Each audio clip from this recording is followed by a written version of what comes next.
my fat face. There it is. So we'll get Jeff in there. Whoops. Whoops. There we go. Oh, look at that big hand. There he is. There he is. All right. There's Jeff Halder, ladies and gentlemen.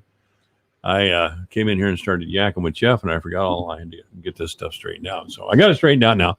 You can see us audio and video on my Facebook page, which is AM 1400 KVFD, or the Alpha Media website. And I think YouTube, Alpha Media has a YouTube account that you can see this as well. But it's really good audio and video. I mean, we had live stream for years, and it was okay for that time period 7 years ago. The world changes pretty fast anymore. Anyway, Jeff Halder is a city councilman, of course, and a Broncos fan, looks like. Yeah. And your team lost on Monday night. They did, and I didn't really expect them to. I watched most of the game, and I thought they had the game in hand. Yeah. But it didn't happen. Till the last couple minutes, and then they let it all go away from them. But why is that? Is that a coaching thing, you think?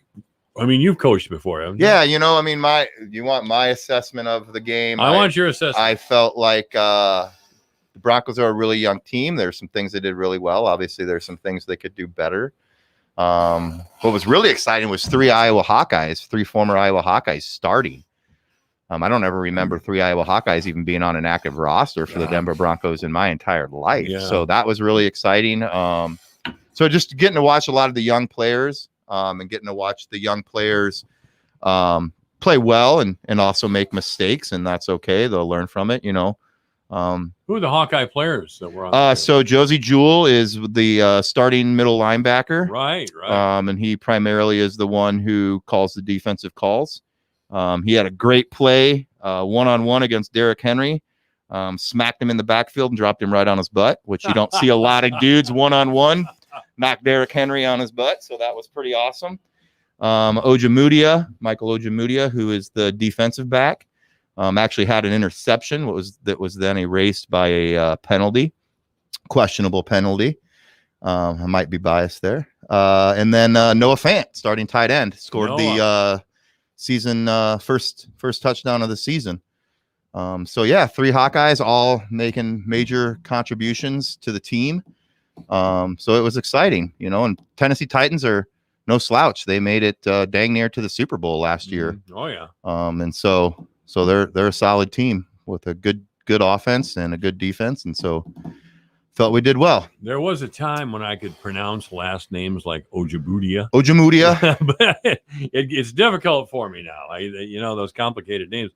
I'm not trying to be a racist or I'm not trying to be insensitive. It's just my mouth doesn't work that way anymore. Yeah, no. And whenever I am teaching or in the classroom, always that first day is always the toughest because that's when you're trying to figure out people's names. And I always just make it a point that if I say your name incorrectly, then please correct me because I think pronouncing your name in the manner of which it should be pronounced is important. It just shows that person respect. So. Some teachers would always call me Devine. Yeah. I didn't think my last name lended itself to that sort of pronunciation, but apparently it did. I think it's Devine. Pretty much looks like what it is, right? Yeah, that's what I think, but it faked out. Some couldn't accept the part or accept the concept that I was divine in any way. So maybe that's it. If you were a little butthead like I was. I was a little butthead, and then I got to be a big butthead. Yeah, so. Then chances are we rightfully so that we were probably thought of that way. So I had the smartest man in the world on a little earlier. That was Svenke, of course. Yeah. And he was talking about the parks. And that really, when I saw the city council meeting the other night, I went to it, and as Svenke pointed out, I left about 7 minutes later because I had a prior commitment. Sorry. Whoops. But anyway, I'm all for the parks. And Fort Dodge has got a lot of parks. There was a talk for a while that we had too many parks in Fort Dodge. Yeah. And we've eliminated some of those little pocket parks. Which parks have we eliminated? Well, there's some that you just really would have never thought of as really a park. And so it's not so much that they were eliminated as there's just nothing else that's really going to happen with them. They're just going to be that green space. Yeah. But Expo Park is one of those, green spaces that we discussed on Monday. And I like the concept. Eric was in here just yesterday, Yeah, yesterday Ferrick was talking about Expo Park. Yeah, and it's kind of cool. It's like I kind of said that it's kind of like a discovery park. It's a place you go, you walk around, you discover different things, whether those things are art or maybe educational in regards to nature or just history of Fort Dodge kinds of things. And so just being able to have that place to kind of wander and just discover, I think, is kind of a neat concept. Well, David did say that there were developers interested in purchasing the property to put up multifamily housing. Now, every time you say multifamily housing in Fort Dodge, everybody freaks out. Yeah, and I'm not gonna.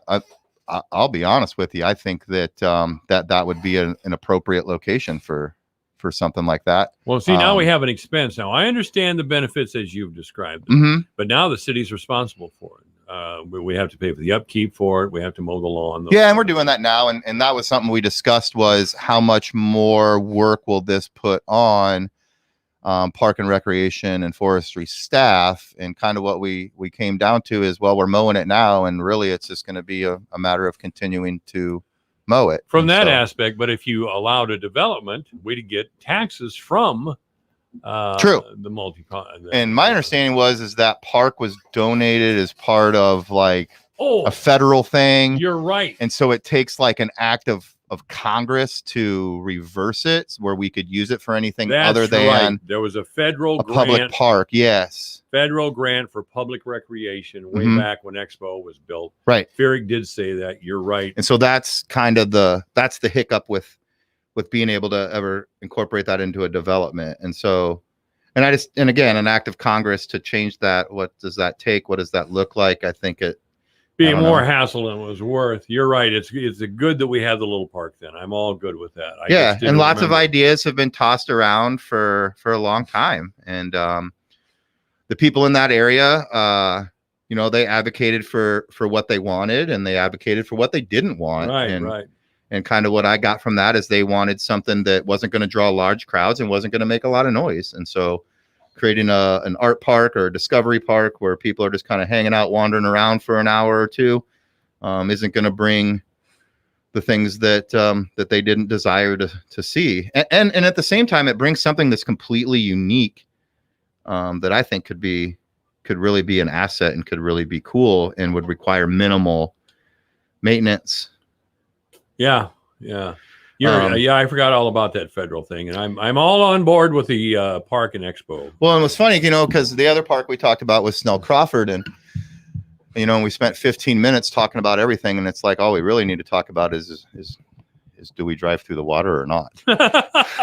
I mean, that's apparently it freaks out environmentalists. Yeah, and that's been the sticking point, And what is the problem with driving through an inch of water or something? Right, and see that was what I clarified last night or Monday night at the meeting was, a lot of people see that as a safety issue or an environmental issue, and for me, it's not really a safety issue. Is Dr. Matt Maggio mentioned that, it's been 100 years and there hasn't been an incident.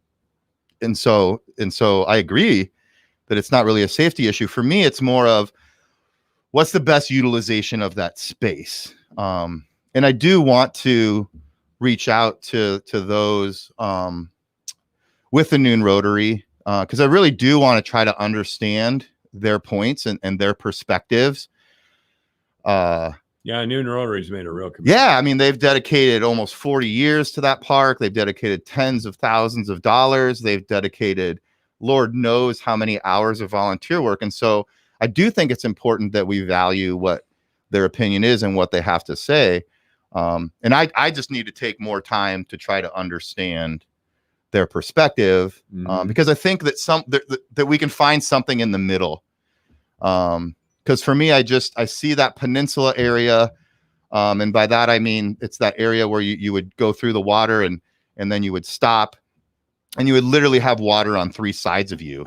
And I just see that as a cool opportunity to utilize that space where you could be in that peninsula and feel like you're really surrounded just by water, and being away from pavement and vehicles and traffic. And I can understand the point of trying to get drive deeper into the park too, so that you can get closer to the Granger cabin and those things that are deeper. And so maybe there's a compromise out there. Yeah. And I think there is, just moving the parking space and the turnaround space after you would go through that water area to the north, closer to the nature trail where the railroad tracks used to be, and leaving that southern end more open and nature like. I mean, maybe that is a good compromise. Yeah. And if we're not driving through the water, if that's an issue, then and granite bridges aren't cheap, but then what's it cost to drive over the water? Mm-hmm. And how do you make that a more, and then does that make things more Are there accessible? really environmental regulations preventing cars from driving? It's my understanding it's state law. State law. Correct. In the state of Iowa, that one is not to drive through moving or standing water. And and it kind of we've been doing that in Iowa forever. Oh yeah, man, right? And it kind of makes sense. Like when I think of it this way,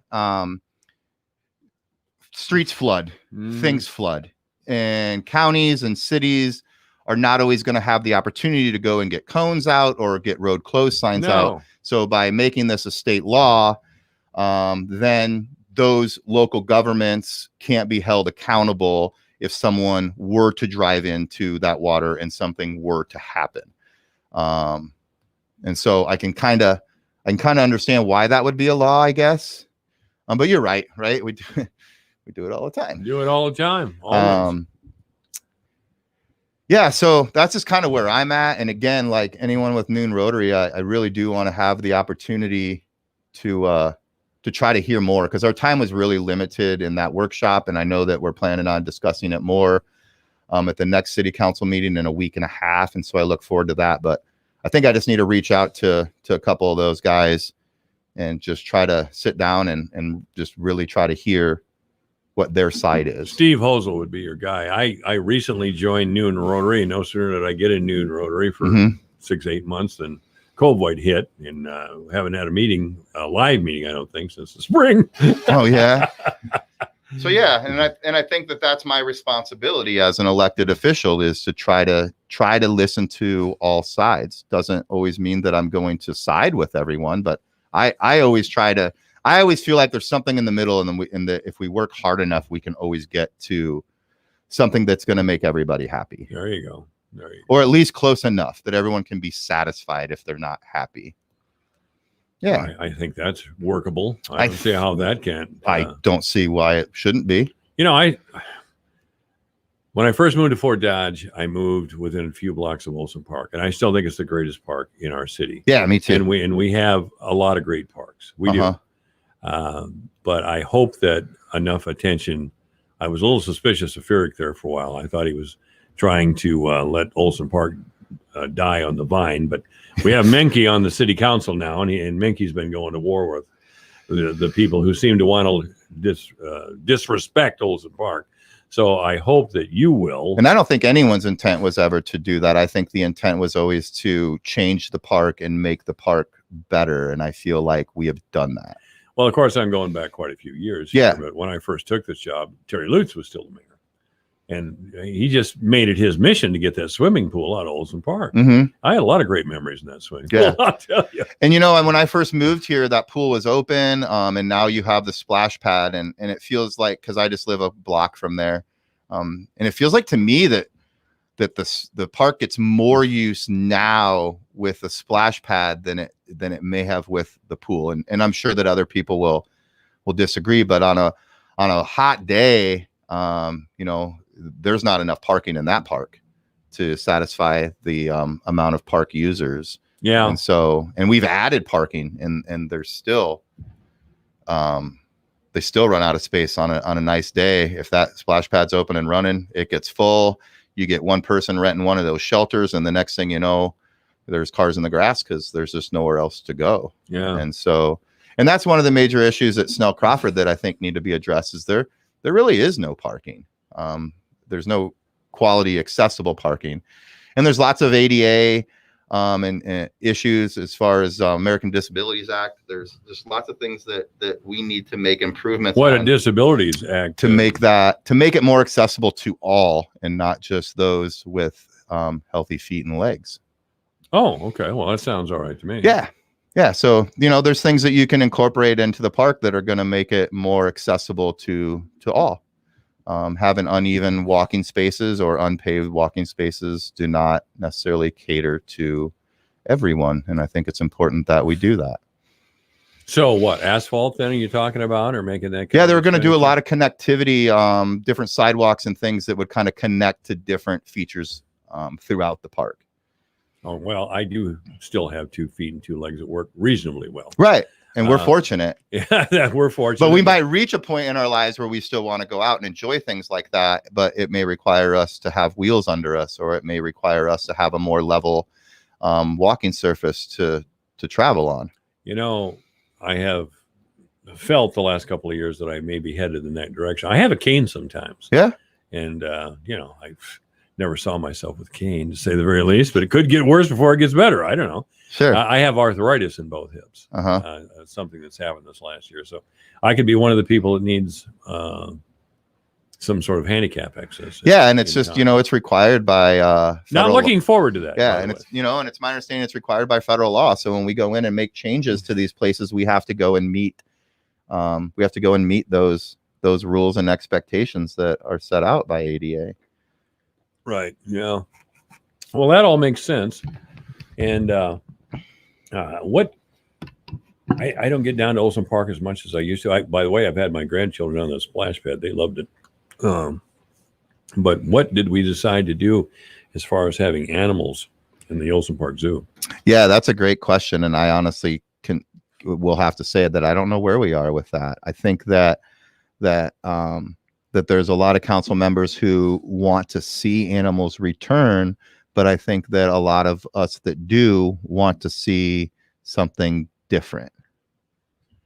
I'd go along with that. I mean, I know we had a deer down there a few years ago. It just made me sick. And I'm a hunter. Some fool went down and shot one of the deer in the enclosure, with a bow, and had an arrow right through its body, in the confined space. You imagine? Right. To do something like that. But anyway, I guess there's no perfect way to do things. It's you trust people, but sometimes they fail you. Yeah, and if you haven't been there recently, to view the new pond that's put in, it's really great. And I'm eating my words on that because I was a person who really was not supportive of having a pond. I wasn't opposed to a water feature, but I wanted something. If we were going to put a water feature in, I wanted it to be sustainable and healthy so that it could support life. It could support the things that are living in it. And I think we found a way to be able to do that in a more sustainable way. And so I'm glad that we did, because I know that it's one of the most popular features at that park, and people are traveling there just to walk around it and look at it. So what did we do with as far as the Great American Deer Hunt, or whatever we're going to do? The problem with deer in Fort Dodge. Oh, I don't. Are you going to let me and Plouts get in the pickup and run around going yeehaw and shooting out the windows, or what? I think people should definitely have to say yeehaw. I got no problem. But no, I think that's going to be a decision that is going to be pondered and talked about over the course of the next 6 months to a year. All right, Councilman Halder, thank you very much. You bet. Thanks. This is AM 1400 KVF. It's the Fall Harvest of Savings radio auction Tuesday, September 22nd from 2 till 5. Thousands of dollars worth of items will be from 20 to 60% off. We're talking about stuff from your favorite stores, stuff for your home, stuff for your car, stuff just for fun, and plenty of stuff for your belly. I'm so full. For a complete list of our auction items, log on to yourfortdodge.com. Don't miss the Fall Harvest of Savings radio auction Tuesday, September 22nd from 2 till 5 on your favorite Alpha Media station. This is Gary Rima, the voice of the UNI Panthers, and you can listen to exciting Panther sports right here on the Voice of Fort Dodge, AM 1400, KVFD, Fort Dodge. It's too soon to know the full extent of the damage. Lisa Brady, Fox News. What's now Tropical Storm Sally is still moving slowly over the Gulf Coast region after landfall early today as a Category 2 hurricane near Gulf Shores, Alabama. Fox's Casey Stiegel is in Mobile. The impacts are so widespread. Northeast of here in Baldwin County, Alabama, officials say high water rescue teams have been called in. Southeast of here, Orange Beach, Alabama, the storm surge ripping a pier apart. But perhaps the worst of it is over in Pensacola, Florida. High water rescues are also being carried out. Feet of water just turning streets into rivers. In Pensacola, county officials have just announced a 3-day curfew and confirmed more than 300 rescues so far. 200 National Guard members will arrive there tomorrow. Hundreds of thousands losing power around the region. California Governor Gavin Newsom just holding a wildfire briefing. We're currently battling some 25 major fires, what we refer to as complexes, where fires, 1,100 just in the last 30 days of fire starts. A lot of them start to converge together in larger complexes. Nearly 40,000 people remain evacuated in California alone as a western wildfire fight continues. The fires are blamed for more than